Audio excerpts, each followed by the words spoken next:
Evangelist Homestead. Sons and Daughters of God, a devotional by Ellen G. White. To accept the light God sends. June 24th. O send out thy light and thy truth.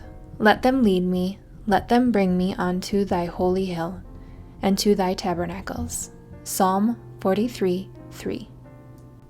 The Lord Jesus came to our world full of mercy, life, and light, ready to save those who should come unto him.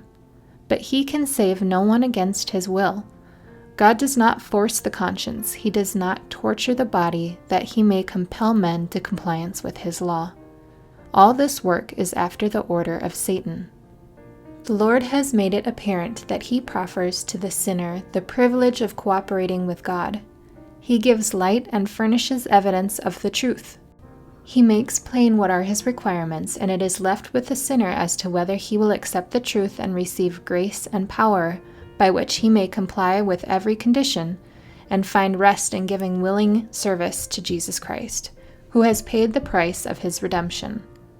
If the sinner hesitates and fails to appreciate the light that has reached his intellect and stirred the emotions of his soul and refuses to render obedience to God, the light grows dim, has less and less force, and finally vanishes from his view.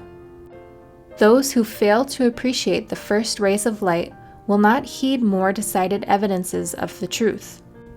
If the tender appeals of God fail to meet with a response in the heart of the sinner, the first impressions made upon his mind lose their significance, and he is finally left in darkness.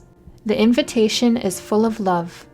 The light is as bright when he finally refuses it as when it first dawned upon his soul. But through rejection of light, his soul becomes full of darkness and does not realize what is the peril of disregarding the light. Christ says to such a soul, "Yet a little while is the light with you." Today, make your calling and election sure.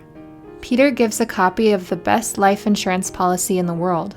He says, "Grace and peace be multiplied unto you, according as his divine power hath given unto us all things that pertain unto life and godliness."